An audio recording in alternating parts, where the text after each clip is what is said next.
Hey everybody, John here.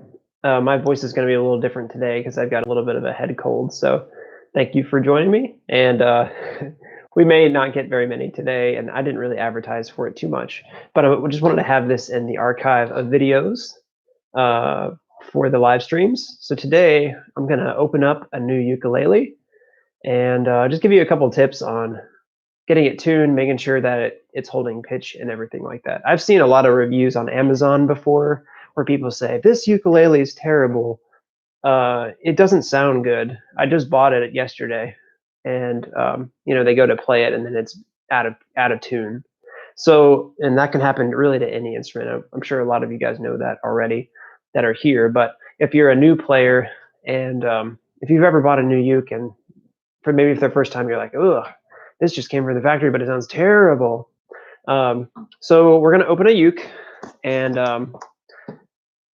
it's not an expensive uke. it's a very affordable uke, but it's actually a really good price for what you get. Okay, so I'm going to turn it away from the screen a little bit. So this is an Ola brand ukulele, around $40. I've spent more than this. Hey, artist in yellow. I spent more than this before on a beginner ukulele, and I've been way more disappointed than with these. So I got a set of ukuleles for a class, and one of the students may have just said hello in the box, so they get to see their ukulele that's going to come out. So I just opened the lid of the box. In the box comes the ukulele, which we'll look at in a second. There's going to be a strap, and then put some picks in there, but I would not recommend using the picks at all because they're plastic, they're hard plastic, they're not like a soft thing. So I would definitely be using your thumb. By the way, I did put a link in the top right chat box for today's outline printable. So you're more than welcome to click on that, and that'll tell you what we went through today and some links that I'll be talking about a little bit later. So if I have to go blow my nose, I apologize. I just have a little bit of congestion, so just a head cold. So it comes with a nice thick bag. It's not a like protective case bag, but it's a really thick canvas. Hey, Bill. Thanks for joining us. So it comes with a nice canvas bag, the strap, and some picks. So here's the ukulele. And got some plastic on it.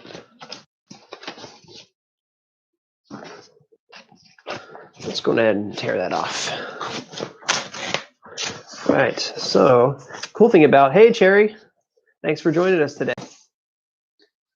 Cool thing about the set of these is that they come in about 10 different colors. So I'll try to get in a little bit close. I don't have the best lighting today, but yeah, this is an Ola brand. It's not going to be for my use. It's going to be for a classroom. And but I bought these. We bought these before for our nieces, and I for a really good value for the money. So it comes with these tags in the top right corner that I'm going to remove so that I can tune it up.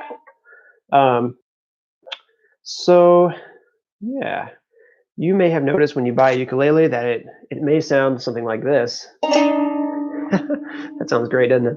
The very first time that you buy it. And so what I would recommend is when it's in this stage, you can pull on the strings a little bit to get it set up, to get the string start stretching, because that's essentially what's happening whenever you are tuning the uke for the first time, is that you're going to tune it up, and then they're going to continue stretching, so they're going to go down in pitch from the notes that you want them to be at. So we want them to be at G, C, E, A, and they are not at that point right now. So let me go grab a uke on the back wall, and I'll use another uke to help tune this. And that's what I recommend if you already have one. So hold on one second.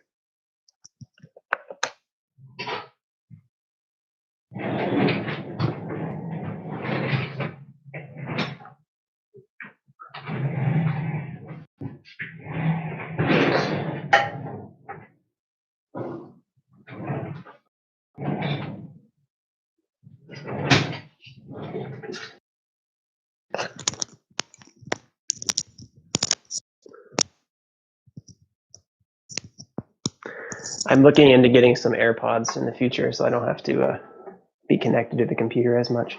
So okay, so we've got another ukulele here. So this is the first thing I would do if you're going to go shopping for a ukulele.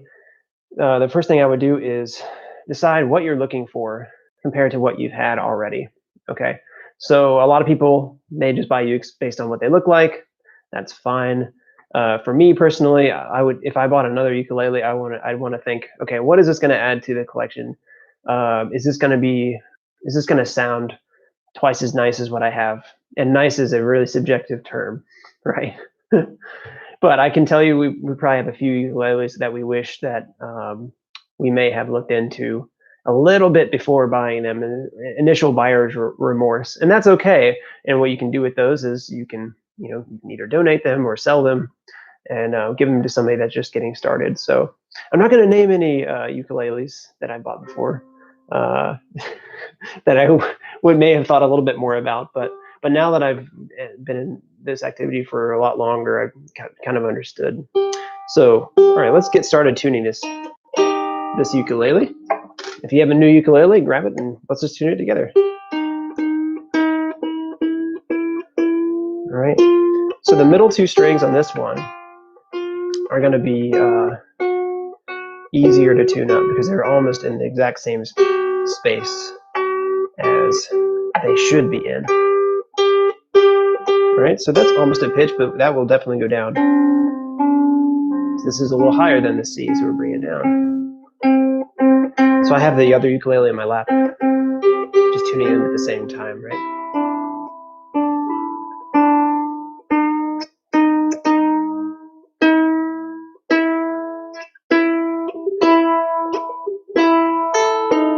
And this one is going to be the one that we're going to have to work on a lot. This is the A string, right?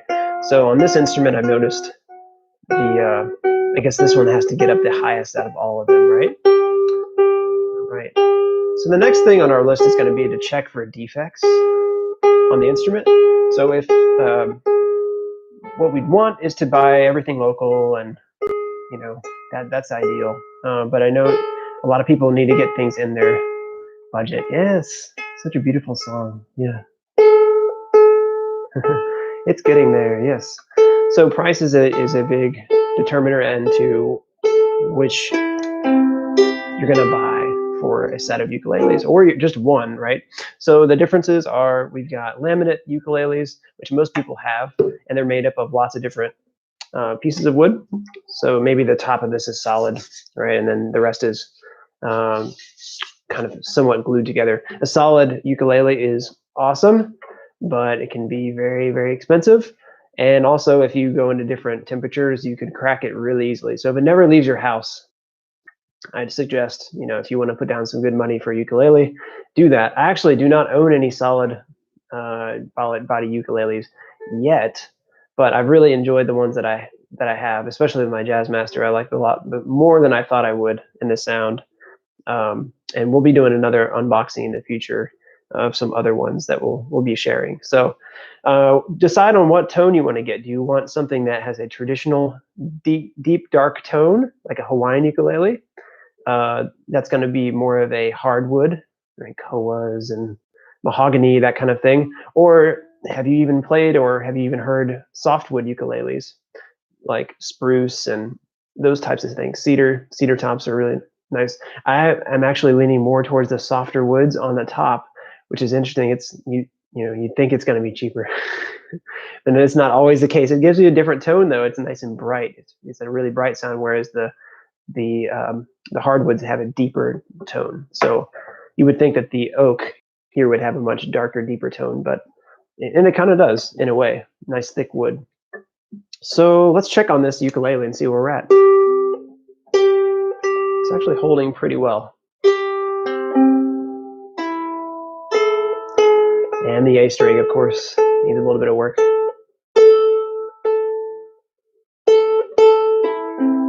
All right.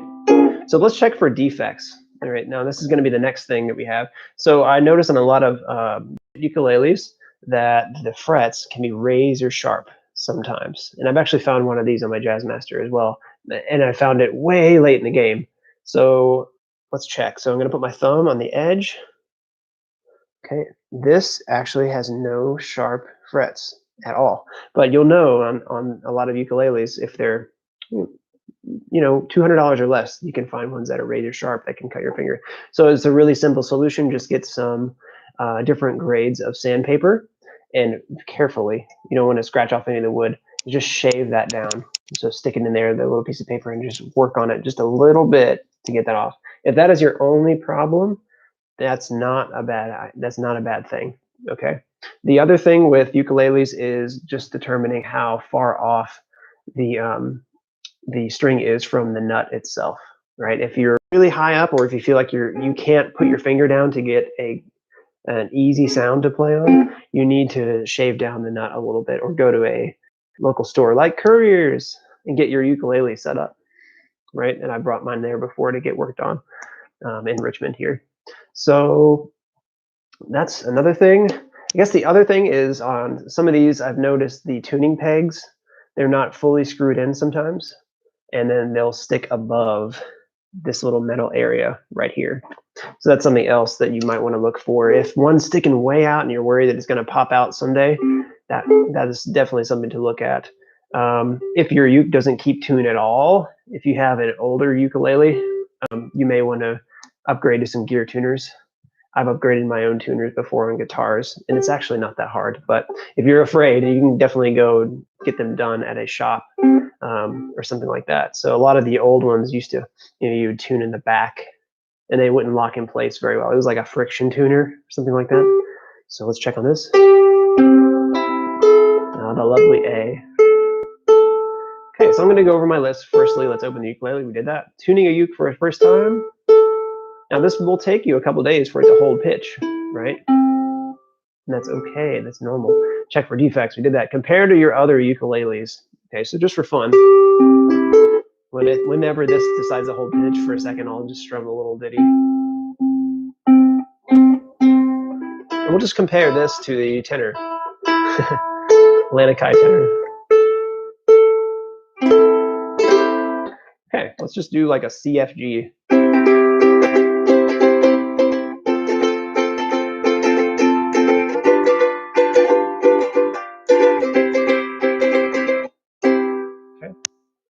Typical soprano sound. It's actually not too clunky. I have another set of ukuleles somewhere that are a little clunkier, and they were more expensive. And I think that's actually a mahogany top, which is something else I like about the Ola brands. They actually have a nice sound. Okay, so already a lot more projection. Boom. It is a brighter sound, which is weird because it's a solid oak top. We think it'd be a little bit deeper, but this is a tenor. This is a tenor Lanikai oak, and of course we're going to get a lot more sustain. It's still going, right? Yep. It's really bright for an oak. A lot of room. So does it sound 5 times as nice? I don't know. But that's generally the price difference that you're looking at for that. All right, so yeah, that's just something. If you are looking for a new uke, decide like what is your budget, what is it bringing to the table. I've always looked at the Magic Flukes. I thought those are really cool. They have a flat bottom. You can set down on things. They have a really nice tone as well. I don't own any. The reason I got the Fenders at first is because the top of the neck has the tuners all on top, and they look like a Telecaster or Jazzmaster. I liked the way that looked, and then when I got to play the Jazzmaster, I actually really liked it, the way that it responded and sounded, especially for the price. So yeah. How about you guys? Have you guys, I think Bill may have acquired a new ukulele recently. Bill, you want to text us and write us what you got? And I definitely recommend what I've seen so far. The Enya ukuleles are really nice. We may have gotten Laura one of the carbon fiber ones, and those actually are really, really great for the price. Anybody else have an Enya or a new ukulele you've bought? Yeah, she's getting one for Valentine's Day. Anybody else? You have 3 Enyas. Woo! Nice. Cool. Yeah. So in the meantime, I just have a couple announcements I'm going to make. For now, I can sing fine. I just have a little bit of congestion for this week. So that's a part of the reason we didn't play and sing too much today, because I'm trying to save my voice. Today, we're going to be doing Cabaret, the song, and I'll be putting that on YouTube. Hopefully by tonight. We'll see how long that takes. Then we also have some other songs this week. We have Caissons, Go Rolling Along. California Dreamin', which is one of my favorites. Ah, yes, thank you, Cherry. I'll get to your ukes here in a second. And a Beatles tune. Finally, some more Beatles. Can't Buy Me Love. Okay, so the Enya X1, Enya Nova. Ooh, yeah. Enya Mad, Bernadette Sears. Ooh, nice. Very cool. Very cool. It's a tenor and a wider neck. Yeah, Bill, you got an Enya tenor, I think. And it has a wider neck for your hands. And that was another thing. That's something else I didn't bring up today is the best thing you can do. The best thing you can do is really feel the neck with your hand. If you get a chance to do that, or if a company has a good return policy, I don't know what they do when you return the ukes. I hope they don't like throw them in a trash heap or something. But that's one of the most important things is to get your hand around a neck of a uke, because my first Fender, it's going to go unnamed. It has a really narrow neck, and I think it is literally meant for teenagers or younger students because it's so small. And then I grabbed the Jazzmaster. It actually feels like a guitar neck. It's big. It's got a really big C shape, and so does this Lanikai. It's got a little bit bigger neck. I can put my hands around this okay. This is like a medium neck, but a lot of older or a lot of sopranos have very tiny necks. And if you have large fingers like me, like freakishly large fingers, it's not very fun to try and play like this. Okay. All right. All right. What else do I have for you? So if there are any teachers out there, and if you happen to watch these, oh, he's got the pickup too. You got the built-in pickup. Yeah, that's another thing you can look for, is something you can plug into an amp or even into a computer, so you can make recordings a lot easier without any interference.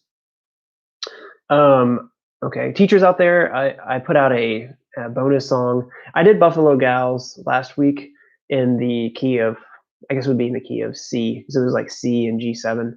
But I also put out a easy to play F and C7 version of that. Okay, so the easy F, I got this from James Hill. This is an F add 9 and a C7. Okay, so if you have any nieces, nephews, anybody, and you want to play a few songs with them, like I did with my niece yesterday, you just rock back and forth on the F add 9 and C7. So Buffalo Gals is one of those tunes. One of my favorites is Jambalaya to do on that, because you're parked on those chords for so long, and you can be like, ready, switch, and then you can go to the next chord is the C7, right? So I'm going to eventually put about 10 of those out that early classroom ukulele teachers can use and play along with. And yeah, that's fun. That's easy. The very first lesson, you shouldn't be learning a G7 unless you played guitar before. 3 fingers in a first lesson? Holy cow. So I would say stick with 1 finger. Maybe the next lesson or 2 lessons later, add that other finger and start doing your 2-finger chords, right? So yeah, that's coming out. I'll be reopening my Patreon account sometime this month, if I get some time. But I'm going to be putting all the printables we've had in our lessons. A lot of you guys have come every single week, so for right now, you might not be looking in the Patreon thing, but I'll be putting all my printables on there for $3. I'm not going to have any higher tiers or lower tiers than that. I'm just going to have a flat price, and I'll also be releasing a 90s song list of pieces I worked on way before Christmas that we did last year, and there's some really good arrangements, printables. That's basically what the Patreon site will be for, and some of them are really challenging, and I think you'll really like them. So we have, I'll give you a couple of little songs. So there's some Cranberries in there. There's like a Cranberries mashup. There is, let's see, what else is in there? Ace of Base mashup. That's really fun. It's actually really, really fun. I did one of my first videos was on Ocean Man by by Ween, but it was in the SpongeBob movies. That'll be on that list. There's a bunch more, so I'm gonna release. I'll have the videos online, but I won't be showing you how to play them on YouTube. They'll just have the sheet music on Patreon. What else do we have? Any NSYNC? My sister requested that we do some NSYNC from the 90s. As of right now, or Backstreet Boys, as of right now, no. But All Nuts for Music, if you want to help me write the sheets for those, you're by all means, maybe we'll cover it. But I don't know how to dance like NSYNC or Backstreet Boys, so if we made a video of that, I think I've got you. 4 chords max, okay. All right, we'll see. All right, I put a link on there on the outline for the Facebook group. I think everyone that's here is probably in that Facebook group, but it's a daily Ukulele 365 folks or people that own the book and are going through all the series of songs that we're doing. I've got that up there if you're interested. If you don't have the book, you should consider buying the Bailoff books, or the yellow one at least if you're getting started. I actually contacted them this week and they said, hey, I'm covering your songs. I haven't heard a word back, but we'll see. So that's on there. And then lastly, thank you for everyone here. I think you're all probably subscribers to my YouTube channel, but if you click on that last link, it'll actually send you to the page and it'll say, do you want to subscribe to John's Ukulele Cafe? And that's what that link will be for. But yeah, so this week, if I'm feeling good, still feeling good, I'm going to be teaching 3rd through 5th grade class ukulele. And that'll be, we've got like 10 or 11 kids in that class. So that should be really, really fun. And the one that you saw today I'll be using in that class with them. And we'll probably be starting with Buffalo Gals. All right. So do you guys have any questions for this week? It's a lot shorter, but this is going to give me more time to make edits to the videos we're going to put out. And I hope you guys enjoyed this past week's videos. They were really, really fun to put together, to say the least. Pretty fun to do. So I will also, if I have time, I'm going to try to put some of the words on the videos from now on as well. So, any questions, guys? Anything? Well, I will give it 10 more seconds here, and then we're gonna get started on making a video for today. So thank you guys for coming out. As far as I know, next week on a Sunday, I still like to have that class, and I'm not sure what we'll cover yet, but we shall see. So hope everybody has a great rest of your day, and thanks for meeting me on this YouTube Live on February 7th. Have a great week, guys. Yes, we love the costumes. Well, we have more costumes this week, for sure. Just wait. Okay, bye, guys.